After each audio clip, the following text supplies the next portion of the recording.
Thank you. So with that, I'd like to call this meeting of the Greater Hill District Neighborhood Reinvestment Fund Advisory Board to order. As our usual reminder, this meeting is being recorded. Please mute yourself if you are not speaking. If you would like to ask a question or give comment, please use the raise your hand function. Also, we ask that we turn on your cameras so that your name appears when you speak. Please feel free to cover the camera on your device if you do not want to appear on the screen. Anyone who has not turned in a conflict of interest form is not able to vote today. I believe everyone has. With that, can we do roll call? Yes. Is a member of District 6 present? Here. Is a member of the Hill CDC present? Present. Is a member of the Hill District Federal Credit Union present? Present. Is a member, excuse me, of the Hill District Consensus Group present? Yes. Is a member of Shenley Heights Community Development Program present? Is a member of the Historic Hill Institute present? Present. Is a member of Ujima Collective present?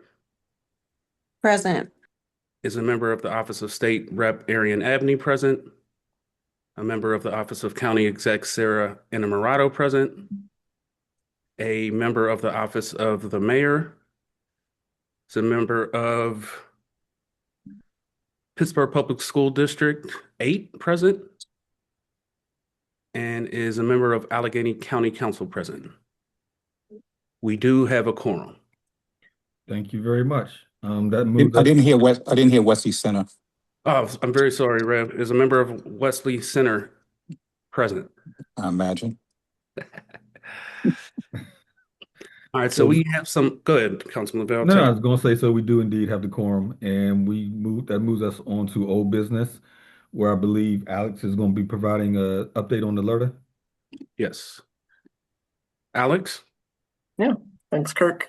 So the fund balance currently in the escrow account with Zions is $7,372,967.22 for the January balance.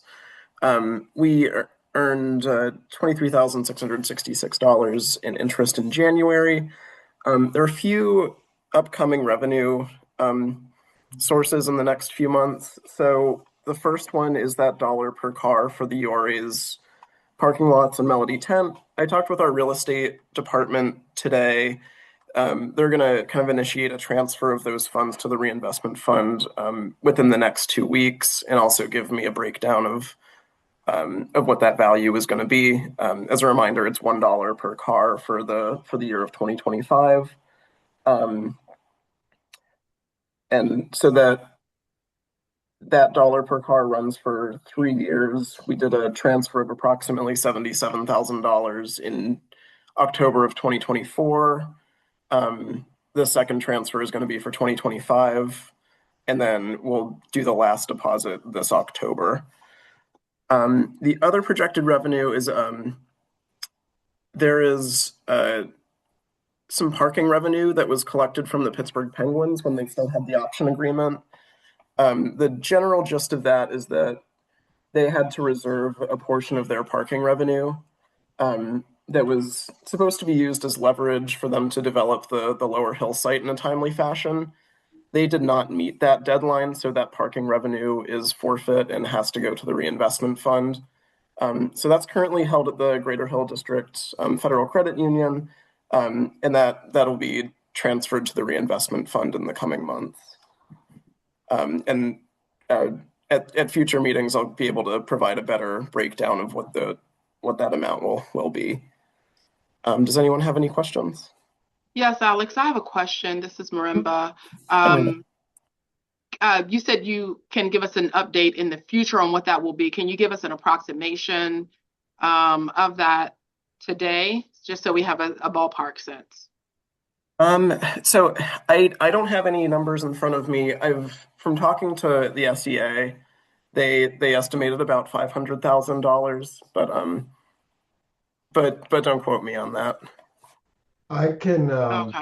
I can give you numbers as far as that's concerned. Oh, thanks, Mr. Witherspoon. The total amount that would be withdrawn from the credit union is approximately $537,000. That withdrawal is going to impact significantly on the credit union in terms of our operation. What's going to happen is it will impact on our assets. Our assets will drop by 3%. We are going to lose approximately an income from that investment. We're going to lose approximate and the fees that were incurred from the Penguins for that. Our total loss in income, once that's gone, is going to be about $48,000 a year. So that impact is going to be pretty significant.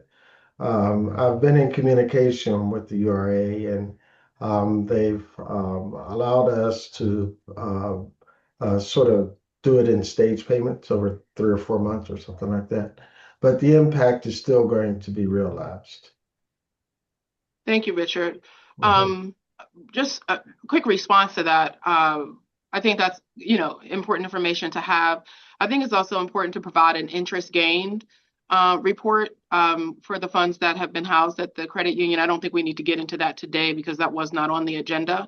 But I think it's also important to provide the committee with a report on how much interest would be gained if it were kept at the credit union, because obviously, if the committee or the fund is able to earn $23,000 just in January, that's a lot of money that can go back out to the community. So I think the question is, how do we really leverage the support into institutions, but also the broader community? And we never want to make that an either or. So if you could provide that report, that will, I think, help us to better understand all of the moving parts and make a decision that's in the best interest of the entire community and our institutions. Thank you. So as long as the funds are still here, I would be a little hesitant about disclosing, that type of information. What I would request is that the URA provide that information to the committee, to the group here, straight from them. So That's fine. Thank and you. also keep in mind that we do have other accounts that we have certain income parameters that we per agreement that we would be open to negotiating if it's the pleasure of the fund. But as I mentioned, it's going to take us. It'll take us a little while to recover from a hit like that. So just wanted to put that on the table.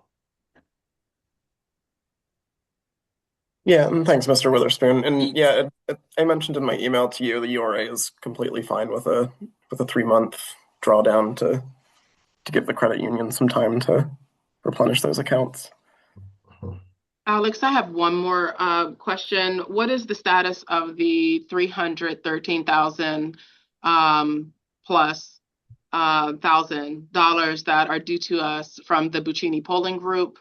Where do we stand on that?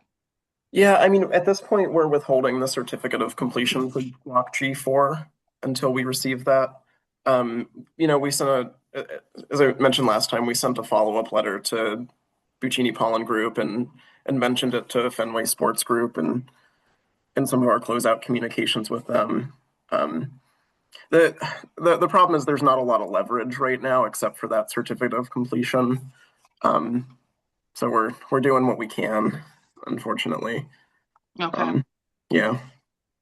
Thank you. I appreciate that update. I do want to point out to the committee, though, that these are really, I think, important community lessons for us to take away. And sometimes when we are wearing our other hats in our day-to-day job, the work around advocating for getting returns for our community in that moment really do matter, because when we don't, this is oftentimes what happens. It gets delayed, and then the community has to pay the price on, getting the short end of the stick. And so while we hope that's not what happens here, that is why sometimes when we are advocating on behalf of our community before these moments happen, that we need to really stand firmly on, no, a deal is a deal, a commitment is a commitment. You need to make good on that commitment. With that, I'm going to yield back to you, Kirk. Thank you. Thank you, Yeah, ma'am. wait, I'm going to raise my hand because I need to make a point about this point. When we talk about commitments, and the story. We need to be honest and tell the full story here. So, the agreement that was made is not just about the payment that is due. What we were supposed to do as the LERTA fund, as we know who we are, that the money. So let me back up. The Buccini Polling Group, through the LERTA funds, had the opportunity to simply follow the general rules and pay per year for, I think it's up to 10 years. So that would have been roughly about $1 million a year or something like that, like $800,000 a year or something like that. So we would have gotten more money if we had followed that pattern. Thankfully, uh, I know Daniel Lavelle, I know Baremba advocated for getting the money up front, which I do think was the smart thing to do. And so our amount was limited. So it came down to roughly $7.5 million. Okay. So we forewent more money to get less money, but have it upfront and guaranteed. And the idea was we need to spend a lot of this money immediately so that we can fight off gentrification. And we want to invest our money, that the roughly $7.5 million, so that we get the interest so that we can continue to invest in our community. When the closing costs came down, especially I know that there was some issue with the URA supposed to, I don't, I've forgotten some of the details at this point. I just don't have it in front of me. But the closing costs came into question. That's what this $313,000 is about. So there was an issue over the closing costs. Okay. So I just want to point out that, number one, the Buccini Polling Group did not have to give more money up front. They did that because they wanted to, one, help to reinvest in the community. Two, they wanted to be a good partner. And three, they expected that the LERTA committee would fulfill their commitment as well. And so, unfortunately, we're hanging on to the $313,000 while we're ignoring the roughly $7.5 million that was invested. And why is that important? Because on the opposite side, we did not fulfill our deal. We were supposed to be reinvesting in the community, and we did nothing. We dispersed zero money for 3 years. We put out, our first that we put out was $465,000 for housing. And that was pushed. Everybody knows who voted. It's very important. No, I'm not even going to get into it right now, but not everybody voted. I'm just going to say that much. Okay. Voted to put the money out, which is ironic. So I just want us to be real clear when we talk about this story, that the Buccini Polling Group put up this money for those reasons. And we are the ones that actually did not fulfill our obligations. And so, I just want to point it out because it's not okay to keep talking about the 313,000 that's due while ignoring the $7.5 million that was put up, while also ignoring the fact that we didn't actually do our job in the first 3 years of the fund. So I just wanted to make that a part of the public record, especially since this is recorded and it is important. And while we're talking about community commitments and so on and so forth, if we say that we really cared about the community, we would have gotten more money out early on. So I'm just going to make that point there. Thank you. Thank you. So 313 plus is due to us from the Buccini Polling Group, and we are working to disperse funds. Thank you, Kirk. Go ahead. Yeah, but we're literally years late. So just be clear about that. We have a lot of exciting things to discuss today, and I think this is going to be a huge moment for the Lutter Fund. And I want to be able to leave enough adequate time for what I'm sure is going to be a robust discussion. What I wanted to do first is, before we go into an executive session, is just give a broad update of where we are with our applications, and then also discuss the applications we will discuss today, and ensure that there are no conflicts of interest and no recusals that need to be necessary. So thus far, and it hasn't changed much since last month, but we received 11 development program initiative applications totaling 2.54 million. So again, there was a significant interest. It's been a learning process to go through where we've gotten to, but again, I'm excited today to hopefully help us all take a next step. We have two children youth and education applications, two workforce development applications, with several in the pipeline. I think what I need to do in my role, that April 30th deadline, people are kind of looking to that, and I will circle back to those who I know are planning on applying, and hopefully get some more of those in the spring, so we can start reviewing those and making decisions. But nonetheless, it's been exciting, and we continue to move this process forward. So again, we are going to, in a moment, go into executive session and hopefully, again, take a major step. There are going to be 11 applications that we will be discussing. Those applications are titled. So first on the left is the title, and the right is the associated entity, so that you all are fully aware and can voice any conflicts of interest that you have and any recusals that are necessary. The first is Rhythm Square, and that is a project being led by Studio Volsi. Bev, if you could go on mute just for a second. The second is Rooted in the Hill, and that is a project from Family Tree Food Market. The third is Miller Residencies, and that is a project from Miller Residencies LLC. The fourth is Heron and Wiley, and that is a project of Communion LLC. And the fifth is Built to Thrive, and that is a project of Macedonia Church of Pittsburgh. The remaining six are Big Tom's Barbershop, and that is a project from Tom Tom 24 Development LLC. Firehouse Apartments, and that is a project from the Hill Community Development Corporation. Cliffside Affordable Housing, and pardon the abbreviation there, Half the Battle LLC is leading that project. 650 Heron Avenue, that is being led by Allen Enterprises and Development LLC. African Queens, which is being led by Amani Christian Community Development. And then Catherine Terrace, which the associated entity is Dr. Darby, but there's no LLC or business associated with it. So I wanted to pause and see if there are any conflicts of interest and any recusals which will need to take place in our executive session.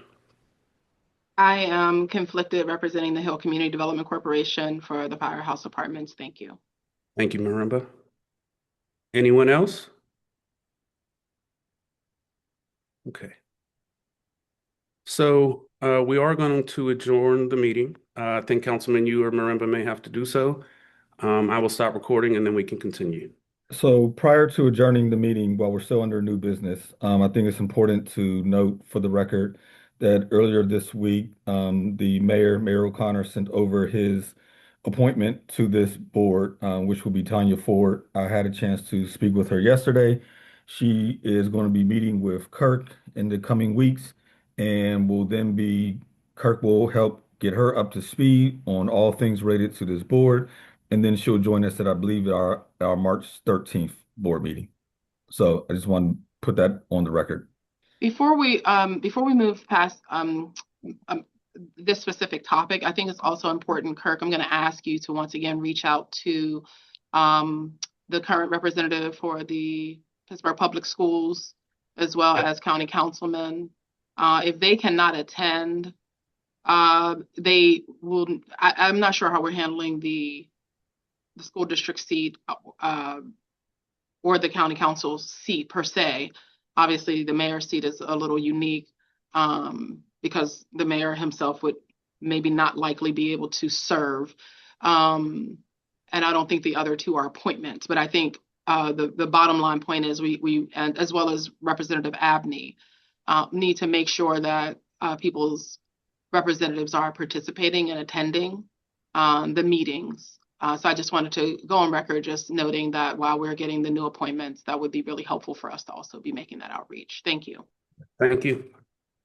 All right, so I gotta Um, stop sharing. Hold on one second, guys. wait, Kirk. Oh, you stopped sharing. Anything else?